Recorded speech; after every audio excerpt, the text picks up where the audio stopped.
Folks, before we start, kindly hit the subscribe button and the notify button for new contents that I upload weekly. Dankeschön.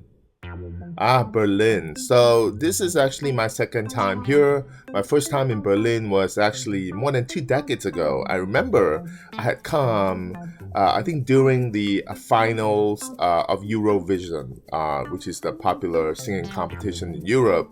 And I remember, everyone was huddled at a bar watching that telecast. But anyways, 2 decades later, I'm back in this amazing capital of Germany, hipster paradise.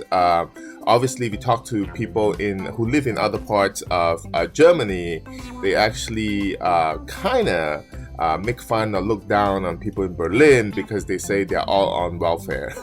But I don't think that's true. I just think, it's just a very creative city that's rich with history, interesting history. So I'm actually glad to be back here for the second time around.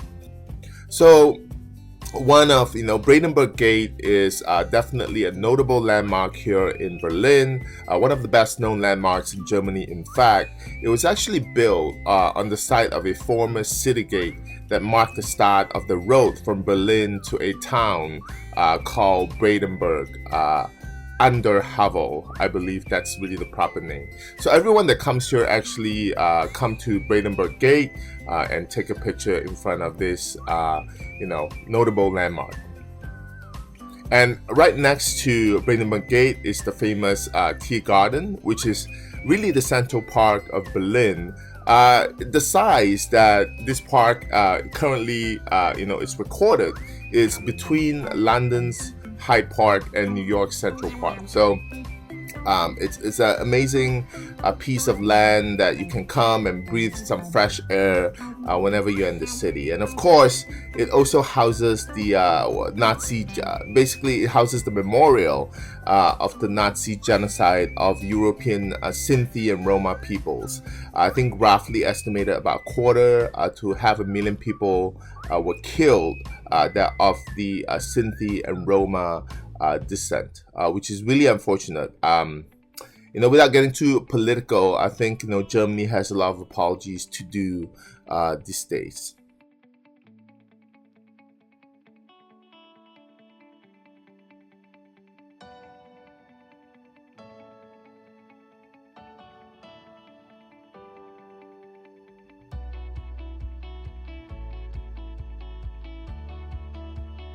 The Spree, which is the river that spans 250 miles long, is actually the closest body of water that you can find near the capital, because the capital, Berlin, is landlocked. So many people actually died in the Spree during the Cold War when trying to actually cross the Berlin Wall, including children who actually drowned when rescuers were actually not allowed to enter the river to save them. So, not to take away the beauty of this river, definitely has some sad history to it, and thankfully that's behind us.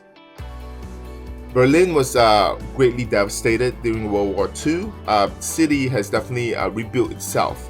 But having said that, the city definitely has a lot of beautiful architecture, as well as home to some impressive features of modernist architecture, from Brutalist to Bauhaus, and because of that, it's really ushered into a new era of utopian aesthetics as well as postmodern design. So this is what makes Berlin interesting, because it's really a mix of old and new. When you go to what was formerly Eastern Germany or East Germany, you actually see a lot of the old architecture that's still intact, while some of them were actually not destroyed during World War II. But when you go to the West Germany part, you actually see a lot of modern architecture. And there's actually amazing street art here in Berlin. Basically, you see a lot of graffiti, beautiful graffiti, and the roots of the graffiti culture can actually be traced back to West Berlin in the early 1980s. When the American-occupied sector, was really a melting pot, albeit reluctantly, of anarchist punks. There's a lot of punks back there in the 80s. That's really a thing. Turkish immigrants, as well as West German draft resistors. So that kind of created, an energy of trying to release the frustration through art, and graffiti was a form of it. And because of that, the city today actually has a lot of beautiful graffitis.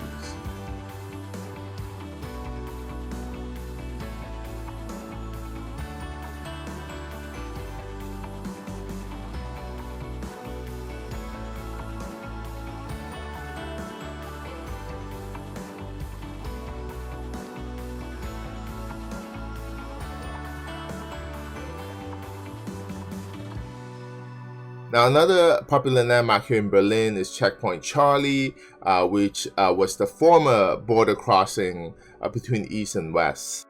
Checkpoint Charlie was the setting of many thrillers and spy novels, including James Bond, the popular movie. It's here where you can also get parts of the Berlin Wall remnants as well.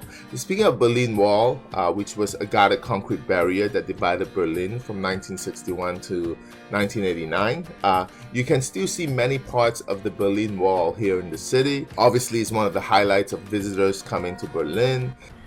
Hey guys, so of course, coming to Berlin, one of the things you have to see is the Berlin Wall. And here I'm at the Berlin Wall Monument, where you can actually see most part of it still intact with history.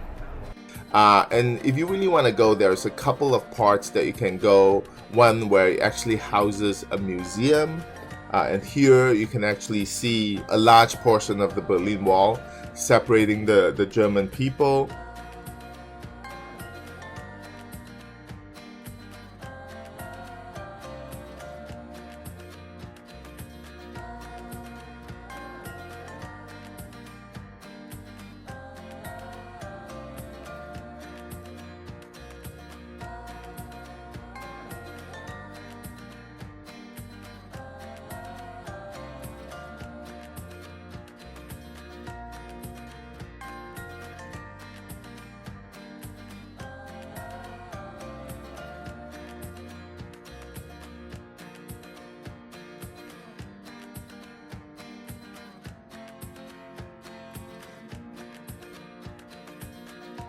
Another area where you can actually go see the former wall with quite some remarkable graffiti is actually here at the Berlin Wall Monument.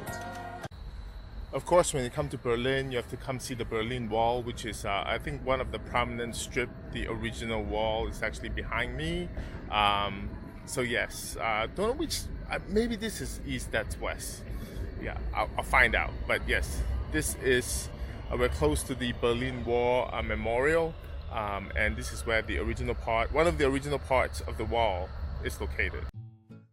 There is also a museum right across the street from the wall that shows pictures of how the Germans in the East and the West used to coexist or communicate back then, like this heartwarming picture here.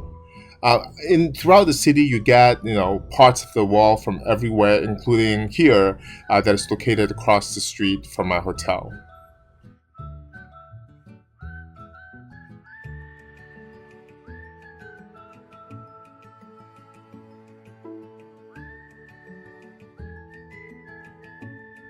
Now, all this sightseeing and walking around definitely made us hungry, so we decided to grab a really authentic German meal here at this restaurant, starting with some pretzel bread. Of course, can't go wrong with that. And also this sausage that's actually dipped in hot water for 10 minutes to cook. Vice versa, it's called. Really interesting. Potatoes, German potatoes are great. But of course, we came here for the crispy pork knuckle. Oh, so amazing. I mean, of course, it's not the healthiest dish, but it's really tasty and it's a hearty meal.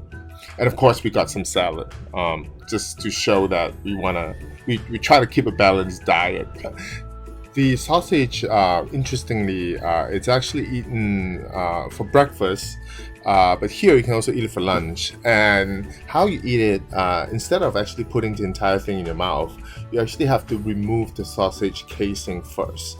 And in it is really soft meat made with a combination of pork, mostly pork, and some veal, I think, and it's tasty. But of course, the star of our meal is the crispy pork knuckle. I mean, the meat so succulent and tender, the skin especially is so crispy. Not the healthiest, but definitely tasty. So overall, I think Berlin is a great city to visit for a weekend for its rich history, its creativity. There's some shopping, obviously, and also the beautiful architecture that's a mix of new and old. So overall, I think coming back here for a second time, 20 years later, I really appreciated Berlin.